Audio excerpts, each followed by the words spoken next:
Guys कैसे हैं आप सब लोग। रीइंकार्नेशंस ये एपिसोड 76 के साथ हाजिर हो। तो लास्ट एपिसोड के एंड पे हमने देखा था कि वहाँ लिंजुई अपने बिस्तर के ऊपर लेटा होता है, जबकि उसी वक्त एक लड़की वहाँ पर आती है जो कि एम्परर लीजी की पर्सनल डिसाइपल है। इसके साथ साथ उनका जो सेक्टर है वो एक हाई क्लास का सेक्टर है और उसके फादर भी हाई क्लास सेक्टर के पैट्रियार्च हैं। यहाँ पर इसकी पावर्स को चेक करने के लिए आती है। तो वहाँ लिंजुई से कहता है मुझे बताओ कि तुम और क्या करने के लिए आए हो। तो अपनी पावर्स को रिलीज करते हैं हमारे लिंजुई के ऊपर अटैक कर देती है। लिंजुई अपने हाथ को सामने की तरफ करते हुए हल्का सा झटका देता है जिससे उसकी एनर्जी को वहीं पर वो एनर्जी को डिसिपेट कर देता है। लिंजुई से कहता है क्या तुम बस इतना ही कर सकती हो। तो इस बात से वो काफी हैरान होती है और कहती है तुम तो बहुत ज्यादा स्ट्रांग हो। लिंजुई से कहता है चलो ठीक है, अब जो टेस्ट पूरा हो चुका है, अब मुझे बताओ कि तुम्हें मुझसे और कौन सी बात करनी है, क्योंकि तुमने मेरा टेस्ट ले लिया है। तो मुझे बताओ कि तुम्हें मुझसे और कौन सी बात करनी है, क्योंकि मुझे सोना भी है। कहती है प्लीज मुझे माफ करना, मैं जहाँ पर तुम्हारे साथ बहुत ही रूडलेस के साथ बात कर रही थी, यहाँ पर तुम्हें टेस्ट किया क्योंकि मुझे तुम्हारी मदद की जरूरत है। मैं चाहती हूँ कि इस बार तुम मेरी मदद करो इस डिसेंडेंट बैटल को जीतने के लिए, जो कंपटीशन बहुत ही जल्दी स्टार्ट होने वाला है। तुम वहाँ पर मेरी हेल्प करती हो विक्ट्री को अचीव करने के लिए, तो फिर मैं तुम्हारी किसी भी कंडीशन को मारने को तैयार हूँ, चाहे तुम्हें कुछ भी चाहिए होगा। लिंजुई से कहता है तो पहले मुझे ये बताओ कि तुमने मुझे चूज क्यों किया, आखिर मुझ में ऐसा क्या खास है। तो वो से कहती है तुमने जहाँ पर जिंगशान को जख्मी कर दिया है तो इसका मतलब यह है कि तुम बहुत ज्यादा स्ट्रांग हो। बात तो यह है कि सभी लोगों को लगता था कि जिंगशान इस कंपटीशन को जीतेगा, लेकिन तुमने उसे जख्मी किया, इसका मतलब यह है कि तुम्हारे पास ये एबिलिटीज है कि तुम कंपटीशन को जीत सकते हो। दूसरी बात यह तुम जिंगशान के दुश्मन हो, यानी कि तुम मेरे दोस्त बन सकते हो। टेंगजिन उसे बताती है कि वो अभी एम्परर राम में नहीं पहुंची, वो यानी कि वो बहुत ही जल्दी एम्परर राम में पहुंचने वाली है। फिर उसके ओपोनेंट यानी जिंगशान और उसके दूसरे जितने भाई हैं वो सारे के सारे एम्परर राम में है, और इसके अलावा किंग भी एम्परर राम की एक्सपर्ट है, यानी कि उसके जितने भी ओपोनेंट्स हैं वो सारे एम्परर राम में हैं। मतलब यह है कि इसके पास कंपटीशन को जीतने के चांसेस बहुत ज्यादा कम है। तो उसे कहती है लिंजुई मुझे तुम्हारी मदद की जरूरत है, क्या तुम मेरी मदद करोगे। लिंजुई से कहता है हाँ क्यों नहीं, तुमने बहुत अच्छे से एक्सप्लेन किया और मुझे लगता है कि मुझे तुम्हारी मदद करनी चाहिए। ठीक है मैं तुम्हारी मदद करूंगा, लेकिन मुझे एक चीज चाहिए, एक कंडीशन के ऊपर ही मैं तुम्हारी मदद कर सकता हूँ। मैं चाहता हूँ कि तुम्हारा सिटी मेरे नए सेक्टर को एक्नॉलेज करे। मैं एक नया सेक्टर स्टार्ट करने वाला हूँ, मुझे तुम्हारे पैट्रियार्च की परमिशन की जरूरत है। टेंगजिन से कहती है ठीक है मैं तुम्हारी कंडीशन को सुन लिया है, मैं जाकर अपने मास्टर से इस बारे में बात करूंगी। अगर मास्टर इस कंडीशन के लिए राजी हो जाते हैं तो फिर ठीक है हम लोग मान जाएंगे। वहाँ लिंजुई से कहता है तुम्हें बस यहाँ पर अपने पास से मुझे हाँ कहनी है, अगर तुम यहाँ पर मान जाती हो तो इसका मतलब यह कि तुम्हारा मास्टर भी मान जाएगा, इतना तो मुझे अच्छी से पता है। टेंगजिन से कहती है मास्टर लिन ठीक है मैं आपकी कंडीशंस को मानने को तैयार हूँ, हम लोग आपकी कंडीशन को मानेंगे। अगर आप सेक्टर स्टार्ट करते हैं तो हमारे सेक्टर पैट्रियार्च ही आपको अप्रूवल मिलेगी। लिंजुई से कहता है तो फिर हम दोनों में ये डील हो चुकी है। हमारा लिंजुई वहीं पर फिर से सो जाता है। तो वो कहती है अच्छा ठीक है फिर मैं आपसे बाद में मिलती हूँ। टेंगजिन वहाँ से बाहर की तरफ निकलती है, जैसे वो दरवाजे से बाहर निकलती है उसी वक्त उसके मुंह से ब्लड निकलना शुरू हो जाता है। मास्टर भी वहीं पर खड़े होते हैं। मास्टर से कहते हैं सीनियर तुम्हें क्या हुआ, क्या तुम बुरी तरह से जख्मी हुई हो। तो कहती है नहीं मास्टर, जब मैंने उसके ऊपर अटैक किया था तो उसकी कल्टीवेशन उसने रिलीज की और मेरे अटैक को ब्लॉक किया था। हालांकि उसने एनर्जी ज्यादा रिलीज नहीं की थी, लेकिन फिर भी कल्टीवेशन की वजह से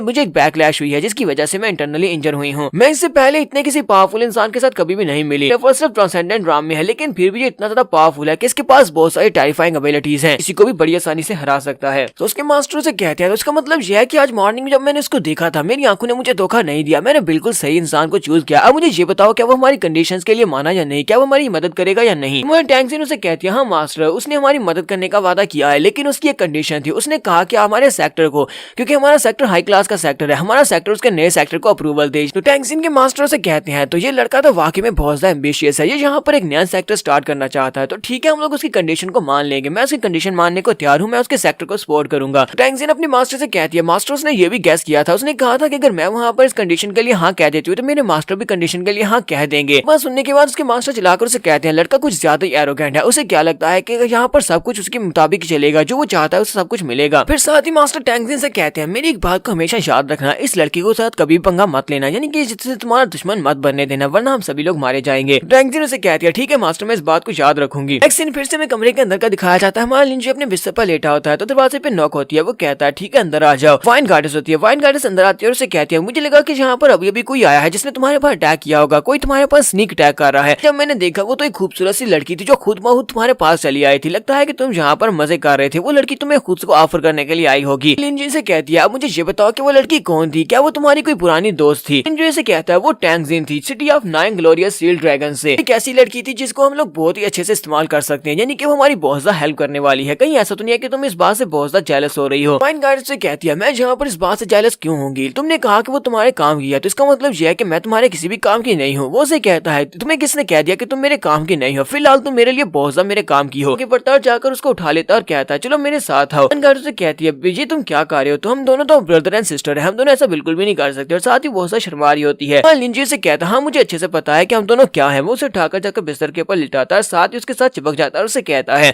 हाँ ठीक है हम लोग ब्रदर सिस्टर्स हो गए, लेकिन फिर भी मैं यहाँ पर तुम्हारे साथ ही सोना चाहता हूँ। वाइन गार्ड भी पीछे की तरफ देखती देखते हैं तो हमारा लिंजी पहले सो चुका होता है। वो कहती है ये कमीना तो वाकई में सो गया, ये तो बिल्कुल भी मूव नहीं कर रहा और मुझे लगा था कि ये मुझे अपने बिस्तर पर लिटाकर मजे करने वाला है। तो नेक्स्ट सीन हमें अगले दिन का दिखाया जाता है। अगले दिन हमारा लिंजी और वाइन गार्डियंस दोनों जीजिया एकेडमी हॉल से बाहर निकलते हैं और वहां से सामने की तरफ चलना स्टार्ट करते हैं। वाइन गार्डियंस से कहती है हम लोग कौन सी जगह पर जा रहे हैं, इतनी सुबह सुबह तुम मुझे कहाँ पर लेकर जा रहे हो। तो हमारा लिंजी से कहता है लास्ट नाइट मुझे दूसरे हाई क्लास के सेक्टर की स्पॉट मिल चुकी है। मुझे यहाँ पर सेक्टर स्टार्ट करने के लिए 2 हाई लेवल के सेक्टर्स के मास्टर्स की परमिशन की जरूरत है और मुझे मिल चुकी है। मैं यहाँ पर एक तीसरे पावरफुल सेक्टर की तरफ जा रहा हूँ जो कि फ्यूचर में हमारी पिलर ऑफ स्पोर्ट बनेगा। उस सेक्टर का नाम फ्रोजन मून लेडीज पैलेस है। इसके अलावा मुझे उनके एक अल्टीमेट ट्रेजर की जरूरत है। उनके पास एक बहुत ही पावरफुल ट्रेजर है जिसको यूज करते हुए मैं ट्रांसेंडेंट राम से बढ़ते हुए आगे पहुंच सकता हूँ, यानी कि मैं क्वासी एम्परर राम में पहुंच सकता हूँ और जिससे मैं बहुत ही जल्दी एम्परर राम में पहुंच जाऊंगा। तो वाइन गार्डियंस उसकी बात सुनने के बाद से कहती है तुमने कहा कि हम लोग एक और सेक्टर में जा रहे हैं जो कि फ्यूचर में हमारा स्पोर्ट पिलर बनेगा। तुमने तो ये भी बताया था कि यहाँ पर सिर्फ और सिर्फ आउटर गैलेक्सी में 4 ही पावरफुल सेक्टर्स हैं और 4 सेक्टर्स में से 2 की अप्रूवल हमें मिल चुकी है और बाकी के 2 हमें अप्रूव नहीं करेंगे। यहाँ पर हम लोग कौन से सेक्टर में जा रहे हैं, ये इतना पावरफुल कैसे हो सकता है। लिंजी से कहता है actually frozen moon ladies palace ये कभी यहाँ का सबसे स्ट्रॉन्गेस्ट पैलेस हुआ करता था, यानी कि बाकी के सभी से भी ज्यादा पावरफुल सेक्टर हुआ करता था। इसके बारे में बाकी सब कुछ वहाँ पर पहुंचने के बाद तुम्हें डिटेल में बताऊंगा। फिलहाल के लिए हमें आगे बढ़ना होगा। चलो पहले हम लोग यहाँ पर कुछ गर्म कपड़े पहन लेते हैं क्योंकि हम पहुंच चुके हैं। वो आइस पैलेस के करीब पहुंचते हैं तो वहाँ पर बर्फ ही बर्फ होती है। तो वो लोग वहीं पर उतरते हैं उस गाँव के अंदर जहाँ पर उनका सामने पैलेस होने वाला है। तो वो लोग चलते हुए आगे की तरफ बढ़ होते हैं। गार्डन से कहती है ये फ्रोजन माउंटेन्स ये तो बहुत ज्यादा अच्छी लग रही है, मुझे कमाल की लग रही है। इसका सेक्टर भी जीजिया एकेडमी हॉल की तरह ही बहुत ज्यादा इंप्रेसिव है। लिंजी से कहता है कभी ये जगह बहुत ही पावरफुल जगह हुआ करती थी और यहाँ पर हर एक घर के अंदर लोग रहा करते थे। अफसोस की बात तो यह है कि ये सेक्टर डिक्लाइन में चला गया, वो भी काफी सारी रीजंस की वजह से। लिंजी और वाइन गार्डियंस दोनों चलते हुए जा रहे होते हैं। उसी वक्त सामने से एक बंदा चिल्लाकर उनसे कहता है क्या तुम दोनों अंधों को दिखाई नहीं देता कि हम लोग रोड के ऊपर से गुजर रहे हैं और तुम लोग हमारे रास्ते को ब्लॉक कर रहे हो, इसलिए हमारे रास्ते से दफा हो जाओ, जल्दी से साइड के ऊपर हटो वरना हम तुम्हें नीचे रोन देंगे। तो ये लोग जो कैरेज को उठाकर लेकर जा रहे होते हैं ये भी ब्लेजिंग फायर हाल से होते हैं, तो ये काफी ज्यादा एरोगेंट होते हैं। तो गार्ड्स जो होते हैं वो चिल्लाकर कहते हैं क्या तुम्हें पता नहीं है कि हम लोग कौन है, हम लोग ब्लेजिंग फायर हाल से और तुम लोग हमारे रास्ते को ब्लॉक कर रहे हो, क्या तुम मरना चाहते हो। वाइन गार्डियंस हमारे लिंजी से कहती है क्या तुमने ये जानबूझकर किया, क्या तुम जानबूझकर उसके रास्ते में खड़े थे। लिंजी से कहता है तुम ऐसा कह सकती हो, अच्छी तरह से पता है कि मैं जिस रास्ते पर चलता हूँ मैं सीधा उस रास्ते पर चलता हूँ और मेरे रास्ते में जो रुकावट आती है उसे मैं हटा देता हूँ। ये आदत नहीं है कि अपने रास्ते को चेंज करूँ। ये बात सुनने के बाद गार्ड गुस्सा हो जाता है और कहता है तुम बहुत ही बड़े बेवकूफ हो, तुम मेरे सामने इस तरह की एरोगेंट वाली बात कैसे कर सकते हो। पाम में पावर को यूज करते हुए हमारे लिंजी के ऊपर अटैक कर देता है। जैसे लिंजी पर अटैक करता है उसी वक्त वहाँ पर एक और लड़का निकलता है जो कि जंप करते हुए उसके ऊपर अटैक कर देता है। ये लड़का बैटल सेक्टर का लड़का होता है। बैटल सेक्टर से ये एक स्टूडेंट होता है कि पाम के साथ अपनी पाम को टकराता है तो जिसके साथ वो इस गार्ड को पीछे की तरफ गिरा देता है, जबकि वो लड़का खुद भी पीछे की तरफ गिरता है। जबरदस्त धमाका होता है। उस लड़के के दिखाने के बाद दिखाते हैं कि वो लड़का काफी ज्यादा कमजोर होता है। उस गार्ड की एक अटैक के साथ ही हमारा लड़का गिर जाता है। गार्ड इस लड़के से कहती है अब तुम कौन हो। इसके साथ ही वो फिर से उठता है और उसे कहता है मेरा नाम किंग काओ है, बैटल सेक्टर का एक डिसाइपल हूँ। तुम लोग मुझे छोड़कर कहाँ आगे बढ़ते जा रहे हो, मैंने तुम्हारी जान बचाई है। तुम्हारे लिंजी से कहता है तुम्हें देखकर लगता तो नहीं है कि तुमने हमारी जान बचाई है, तुम तो खुद ग्राउंड के ऊपर गिरे पड़े हो। मैंने काओ को उसकी बात सुनने के बाद झटका लगता है और कहता है ये क्या, मैंने यहाँ पर तुम्हारी जान बचाई और तुम लोग यहाँ पर मुझे थैंक यू बोलने के बजाय मुझे कह रहे हो क्या तुम हमें जानते ही नहीं हो और हमने तुम्हारी जान नहीं बचाई। तो किंग काओ उन दोनों से कहता है मुझे लगता है कि तुम दोनों को यहाँ से जल्दी निकल जाना चाहिए क्योंकि ब्लेजिंग हॉल के लोग काफी ज्यादा पावरफुल हैं और काफी ज्यादा एरोगेंट भी हैं, वो तुम्हें नहीं छोड़ेंगे। इसी जगह तुम्हारे लिए बहुत ज्यादा खतरनाक हो सकती है क्योंकि यहाँ पर ब्लेजिंग फायर हॉल के लोग हैं। तुम्हारे लिंजर से कहता है क्या तुम्हें लगता है कि जगह मेरे लिए खतरनाक हो सकती है, तो मुझे तो लगता है कि ये जगह फायर हॉल के लोगों के लिए खतरनाक हो सकती है। इसके साथ ही कोर गार्ड उनके ऊपर अटैक करने के लिए आगे बढ़ता है और कहता है तुम सभी लोग यहाँ पर क्या बकवास कर रहे हो, चलो जल्दी से मर जाओ। तो अटैक करने के लिए आगे बढ़ रहा है तो किंग काओ फिर से अपनी पावर्स को रिलीज करता है। इस बार वो अपनी एनर्जी के साथ एक तलवार बना रहा होता है। उसकी तलवार काफी ज्यादा छोटी होती है। वो तलवार के साथ जब उनके ऊपर अटैक करने लगता है वो उनसे कहता है चलो जल्दी से तुम दोनों यहाँ से चले जाओ, मैं इनको रोक कर रखता हूँ। लिंजर आगे बढ़ता है जाके उसके कंधे पे हाथ रखता है और अपनी एनर्जी को उसकी बॉडी के अंदर ट्रांसफर करते हुए कहता है मुझे लगता है कि तुम अकेले इन सभी को रोक नहीं पाओगे, क्यों ना मैं यहाँ पर तुम्हारी थोड़ी सी मदद कर दूं, मैं यहाँ पर तुम्हें थोड़ा सा बूस्ट देता हूँ।